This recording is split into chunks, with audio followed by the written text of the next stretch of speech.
Hello दोस्तों, आप सभी का स्वागत है हमारे इस वीडियो में।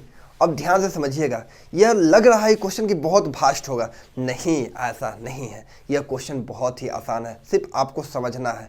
एक बार देखिए शुरू से लेकर अंत तक, ऐसा क्वेश्चन आपसे कभी छूटेगा नहीं। लेकिन यह ध्यान दीजिए, यह क्वेश्चन रिपीटेड है, बार बार एग्जाम में पूछा जाता है।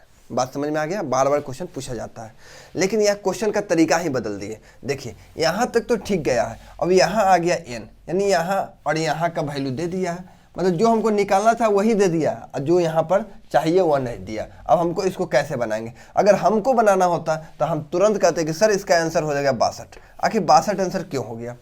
सही बात है ना, 62 क्यों होगा? अब समझिए, यहाँ का जो वैल्यू आएगा है ना, यहाँ का जो वैल्यू हमेशा इससे कम होगा, हमेशा एक इससे क्या होगा? कम होगा। इससे हमको कोई लेना देना नहीं।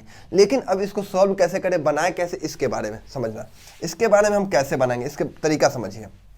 जैसे अगर मान के चलते हैं कि यहाँ अगर हम 62 डाल देते हैं, कितना डाल देते हैं? 62। आंसर बोले 62, तो इस 62 से यहाँ आंसर मेरा कैसे आता है, तो इसके बारे में समझिए। यहाँ 62 है, हमेशा आंसर जो आएगा इससे एक ज़्यादा आएगा, 62 एक 63, ठीक। यह हमेशा डबल होता है, 62 दूना 124। देखिए यही वाला वैल्यू आया कि नहीं आया? आ गया, इसलिए वहाँ 62 लिखे। अब इसको सॉल्व कैसे करें? सही बात है ना, इसको सॉल्व कैसे करें समझिए। जैसे अगर हमारे पास क्वेश्चन 1/2 का होल स्क्वायर रहता, ठीक, 1 - 1/3 का होल स्क्वायर रहता, ठीक, और 1 - 1/4 का होल स्क्वायर रहता है ना। इसको समझना है। अब हम कहेंगे अगर हमको बनाना होता तो हम डायरेक्ट कर देते, यहाँ का वैल्यू को देखते, एक बढ़ा देते तो 5, और इसका डबल कर देते, 4 दूना 8, हो गया आंसर। अब इसी बात को अगर मान के चले कि यहाँ लिख दे और यहाँ आपको n दे दे, n समझिएगा, n, तो आप क्या लगता है यहाँ से एक कम कर देते, 4 लिख के आंसर बोल देते हैं, है ना। लेकिन अब इसको सॉल्व कैसे करें? सॉल्व भी करना सीख लेना है क्या।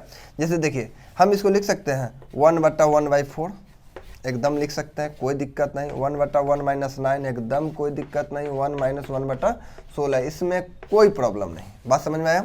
4 में 1 से गुना करेंगे 4, 1 घटा देंगे, 3 कितना हो गया? बोलिए 4 हो गया। 9 एकम 9, 9 में से 1 गया, 8/9, एकदम क्लियर, कोई दिक्कत नहीं है। 15/16, बोलिए कोई प्रॉब्लम इसमें? कोई दिक्कत नहीं, वेरी गुड। देखो 8 दूना 16, 8 दूना 16, ठीक, और 3 तिहाई 9, और 3 पचे 15। बात समझ में आ गया? यानी यहाँ 5 और यहाँ कितना आ गया? 8। यही आंसर ना आया। तो हम ये क्यों करने जाएंगे इतना, जब हम जानते हैं कि यहाँ का जो वैल्यू होगा, यहाँ का अगर वैल्यू होगा तो यहाँ से एक ज़्यादा होगा और इसका डबल यहाँ बैठा होगा, इससे ज़्यादा कुछ भी नहीं है। समझ में आ गया? एकदम ऐसा ही क्वेश्चन मिलेगा। यह क्वेश्चन रिपीटेड है, बार बार क्वेश्चन आता है। इसलिए आज के लिए इतना ही। जय हिंद।